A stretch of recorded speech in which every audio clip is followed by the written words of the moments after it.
Je voudrais replacer le contexte de ce conseil municipal. Une des recommandations fortes du programme PACASEN, mais aussi du Code des collectivités territoriales, est de pouvoir adopter le compte administratif du maire qui rend compte de la gestion du maire de l'année N-1. C'est-à-dire qu'avant le 1er octobre 2020, mon devoir était de revenir voir le conseil municipal et de lui rendre compte de la façon dont j'ai géré les deniers de la collectivité territoriale pendant l'année 2018. Et le deadline pour qui veut respecter les principes de bonne gouvernance est de pouvoir présenter ses comptes avant le 1er octobre. Donc il était impératif pour nous de tenir un conseil avant le 1er octobre et c'est ça qui explique le contexte.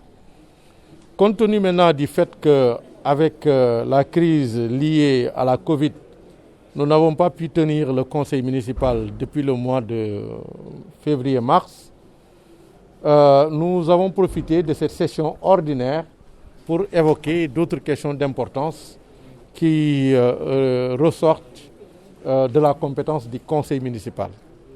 C'est ainsi que certaines ressources qui ont été obtenues en cours d'année budgétaire, comme les fonds d'équipement, ont fait l'objet aujourd'hui de virements de crédit et d'autorisation spéciale pour pouvoir d'une part les intégrer dans le budget de la municipalité et d'autre part nous avons pris la décision de virement de crédit pour prendre en compte certaines dépenses qui n'étaient pas prévues lors du vote du budget.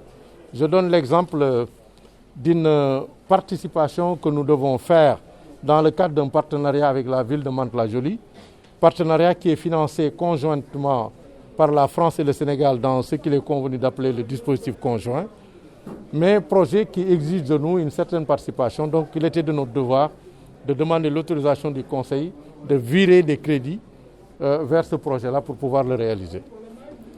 Nous avons aussi examiné une question d'importance qui est la valorisation des biens de la ville de Guédiawaye. Comme vous le savez, le gouvernement du Sénégal a bien voulu nous aider à construire un nouvel hôtel de ville qui est un bel édifice, mais aussi qui se particularise par son efficacité énergétique et son caractère intelligent. Et nous espérons pouvoir regagner cet édifice d'ici la fin de l'année. Alors il se pose naturellement la question de l'utilisation du bâtiment actuel de l'hôtel de ville, puisque prochainement, tous les services de la ville, à l'exception des services techniques qui nécessitent un espace plus important, pourront regagner cet édifice. On va se retrouver avec un bâtiment et des espaces libérés.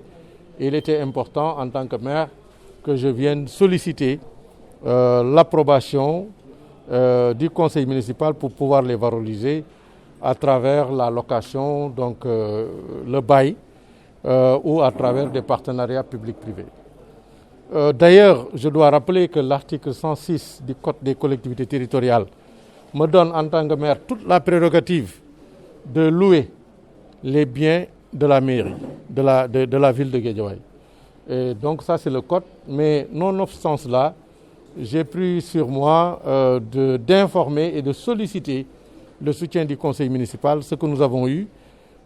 Disons, je ne peux pas dire à l'unanimité parce que sur 65 conseillers, disons 63 conseillers ont approuvé donc ce choix-là. Sur 65 conseillers présents, donc 63 m'ont donné leur soutien avec donc un vote qui n'était pas favorable et un vote qui s'est abstenu. Indépendamment de cette question, nous avons aussi abordé un sujet très important qui est le parrainage d'établissements scolaires, à savoir les collèges et les lycées. C'est ainsi qu'un certain nombre d'établissements qui étaient presque anonymes, aujourd'hui vont porter des noms de figures importantes du pays et de la localité. Je donne les exemples du lycée de Pikine, qui est appelé ainsi mais qui est dans le territoire de Guédiawaye, qui désormais va s'appeler lycée Serigne Bassirou Bara Mbacké, qui est une figure religieuse connue à Guédiawaye, un illustre petit-fils de Serigne Touba, mais qui s'est distingué ici à Guédiawaye durant toute sa vie par son utilité à la communauté, son sens du dialogue, les efforts innombrables vraiment qu'il a déployés pour toujours instaurer la paix et pour toujours aider les populations. Il méritait vraiment que le lycée qui est à proximité de son domicile puisse porter son nom. C'est ainsi d'ailleurs qu'à côté du domicile de Serigne Mansour Sy Borom Daara J, vous le savez, il y a le lycée appelé lycée Banque Islamique et qui désormais va porter le nom de lycée Serigne Mansour Sy Borom Daara J. De même, le lycée de Pikine Est va porter le nom de Serigne Abdoul Aziz Sy Dabakh et le collège de Pikine Est va porter le nom de Serigne Mourtada Mbacké, illustre fils de Serigne Touba. Mais il n'y a pas que les religieux, les laïcs aussi ont été honorés.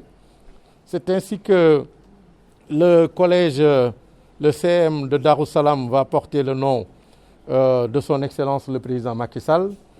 Le conseil de gestion de l'école en a décidé ainsi et le conseil municipal a été heureux d'approuver cela en reconnaissance au président Macky Sall qui a offert une très bonne mosquée à la ville de Guédiawaye, puisque nous ne pouvions pas donner le nom de Macky Sall à la mosquée, qui porte déjà le nom de Souleymane Baal. Nous avons choisi donc de le choisir comme parrain du CM Darou Salam. Ainsi de suite, le professeur Iba Der Thiam a été choisi comme étant le parrain du CM de la Cité des enseignants. D'aucuns vont dire pourquoi, mais les gens oublient que Iba Der Thiam a donné une contribution impressionnante au développement de l'éducation en tant que ministre de l'Éducation, mais simplement aussi en tant qu'intellectuel et militant de l'éducation. Mais en plus de cela, le professeur Iba Der Thiam a été parmi les initiateurs, si ce n'est l'initiateur de la création de la Cité des enseignants. Donc il y a un hommage à lui rendre par les populations de Guédiawaye. C'est pourquoi nous avons choisi cette personnalité pour le CM Banque Islamique. La communauté catholique n'a pas été en reste, puisque un collège qui est dans la commune de Ndiarème portera désormais le nom de Abbé Jacques Seck, connu vraiment pour sa démarche consensuelle, connu comme étant un champion du dialogue islamo-chrétien, connu comme étant vraiment une personnalité de rassemblement. Donc voilà, en résumé, les choix importants qui ont été opérés par le conseil de ville, qui a été très heureux de se retrouver aujourd'hui, après plus d'un semestre de calme, de silence lié à la Covid. Et donc aujourd'hui, c'est dans une dynamique de rassemblement, d'union des cœurs et aussi de l'envie d'aller de l'avant pour continuer à changer positivement le visage de Guédiawaye comme nous l'avons toujours fait. Et donc nous étions très heureux d'être ensemble. La décision de mettre en location certains édifices du département n'a pas plu à certains de vos administrés. Alors, qu'est-ce que vous dites pour on peut rassurer? Non, moi je ne cherche pas à faire l'unanimité. Je cherche toujours à avoir une majorité et si c'est possible une écrasante majorité. Et avec aujourd'hui le Conseil nous a donné une écrasante majorité. Et je suis sûr que si vous sortez et que vous faites un sondage dans la rue, vous vous rendrez compte que cette majorité, j'allais dire, cette écrasante majorité est consciente des changements positifs importants que nous avons apportés à la ville de Guédiawaye. Je crois que vous-même, vous le remarquez. Et donc nous n'avons pas besoin toujours de chercher à plaire à tout le monde parce que ce n'est pas possible.